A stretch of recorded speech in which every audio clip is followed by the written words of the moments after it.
बनते हैं, वे सब किसी न किसी रूप में इस चुनाव को प्रभावित करने की दृष्टि से उत्तर प्रदेश में हस्तक्षेप करने की मुद्रा में थे। लेकिन आदरणीय प्रधानमंत्री जी के प्रति अटूट विश्वास, सबका साथ, सबका विकास, सबका विश्वास और सबका प्रयास का जो ये मूल मंत्र है, इस मूल मंत्र ने अपना असर दिखाया और जनता जनार्दन ने कहा कि नहीं, हम अब वंशवाद की राजनीति में नहीं, हम अब जातिवाद और उन संकीर्ण राजनीतिक दायरों से ऊपर उठ करके राष्ट्रवाद, विकास और सुशासन के लिए अपना समर्थन देंगे। और जनता जनार्दन ने अपने देखा होगा, गांव गांव में गरीब की झोपड़ी से लेकर के एक सामान्य इंसान, माताएं बहनें हो, बेटियां हो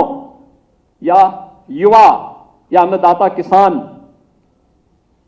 सबने भारतीय जनता पार्टी को मुक्त कंठ से, खुले हृदय से समर्थन देकर के सारे के सारे उन दुष्प्रचारों को दरकिनार करते हुए केवल और केवल एक विश्वास के साथ कि मोदी है तो मुमकिन है, और इस भाव के साथ जनता जनार्दन ने अपना समर्थन भारतीय जनता पार्टी और सहयोगी दल को दिया, और जिसका परिणाम है कि 2/3 से अधिक समर्थन लेकर के भारतीय जनता पार्टी एक बार फिर से अपने सहयोगी दल के साथ आज फिर से सरकार बनाने की ओर अग्रसर है। भाइयों बहनों, यह एक बड़ी जिम्मेदारी भी है। सत्ता प्राप्त करना एक प्रतिष्ठा का विषय नहीं, हम सब की परीक्षा के दौर से आगे बढ़ने के लिए भी हमें सतर्क रहने के लिए प्रेरित करता है। यह परीक्षा हम जनता जनार्दन की अदालत में कितने अपने आप को खरा उतार सकते हैं।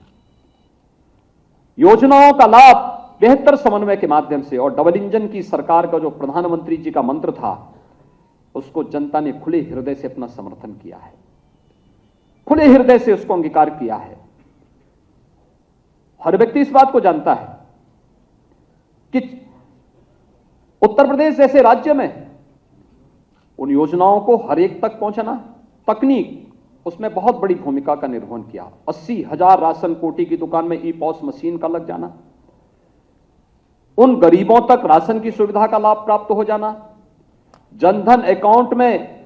करोड़ों बैंक के खाते खुल जाना, भर्ती की प्रक्रिया पारदर्शी तरीके से आगे बढ़ जाना,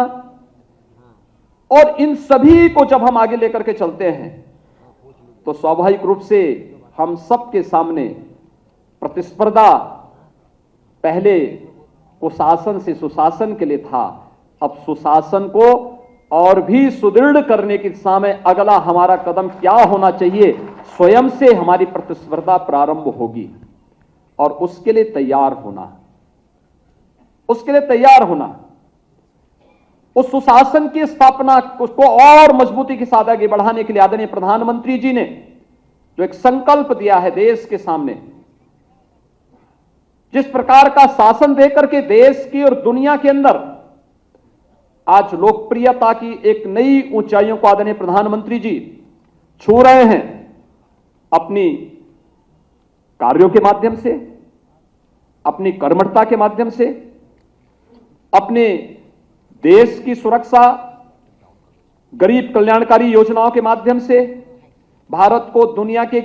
महाशक्ति के रूप में स्थापित करने को लेकर के, और यही संकल्प देश के सबसे बड़े राज्य उत्तर प्रदेश की भी होनी चाहिए। उत्तर प्रदेश अगर विकास की नई ऊंचाइयों को प्राप्त करता है, यह देश के विकास में सहायक बनता है। आखिर देश की 6ठी आबादी यानी 1/6 आबादी उत्तर प्रदेश के अंदर निवास करती है, और 1/6 की आबादी उत्तर प्रदेश के अंदर निवास करने के बाद इस 6 करोड़ जनता के लिए, हमें याद है जब पहला बजट हमें प्रस्तुत करना था, मैं आदरणीय गृह मंत्री जी का मार्गदर्शन लेने के लिए गया था। उन्होंने कहा, योगी जी देखिए, यूपी जैसे राज्य का बजट 2 लाख करोड़ का हो, कैसे आप लोगों को सुविधाएं दे पाएंगे? लेकिन इसके लिए 2 कार्य करने पड़ेंगे। राज्य की आय को बढ़ाना पड़ेगा और खर्च के दायरे को भी बढ़ाना पड़ेगा, जिससे हर गरीब तक शासन की योजनाएं पहुंच सके। और हम लोगों ने 2 लाख करोड़ से बढ़ा करके 6 लाख करोड़ तक उत्तर प्रदेश के बजट को आगे बढ़ाने का काम किया। उत्तर प्रदेश की प्रति व्यक्ति आय को दोगुना करने का कार्य पहले 5 वर्ष के इस कालखंड में, जबकि कोरोना जैसी वैश्विक महामारी हमारे सामने चुनौती के रूप में थी, उस पर भी हम लोगों ने करने का प्रयास किया।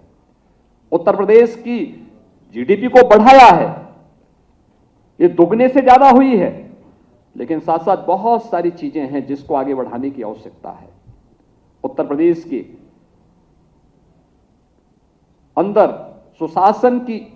पहले कालखंड के इस कार्यक्रम को और मजबूती के साथ आगे बढ़ाने के लिए क्या कुछ होना है, लोक कल्याण संकल्प पत्र पार्टी ने चुनाव के ठीक पहले जारी किया है। और यही नहीं, युवाओं के लिए,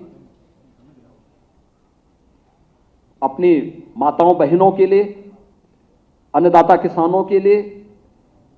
समाज के प्रत्येक तबके के लिए और उत्तर प्रदेश की जो पहचान है उस आस्था का सम्मान करने के लिए बहुत कुछ अभी हासिल करना बाकी है, जिसको और मजबूती के साथ आगे बढ़ाने की आवश्यकता है।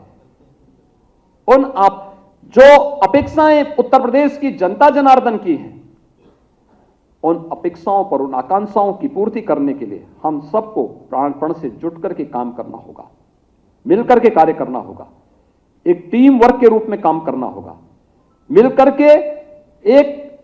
सेवक के रूप में। एक देश के अंदर आदरणीय प्रधानमंत्री जी ने जो बात कही कि हमारी भूमिका एक सेवक की होनी चाहिए। हम शासन में आते हैं, मालिक बनने की भूल कभी न करें, एक सेवक के रूप में। बहुत है, हम उस व्यवस्था के कस्टोडियन के रूप में हमारी भूमिका होनी चाहिए। पार्टी ने एक व्यवस्था दी, उस व्यवस्था के तहत हम उस कार्यक्रम को आगे बढ़ाएंगे। पार्टी की व्यवस्था होगी,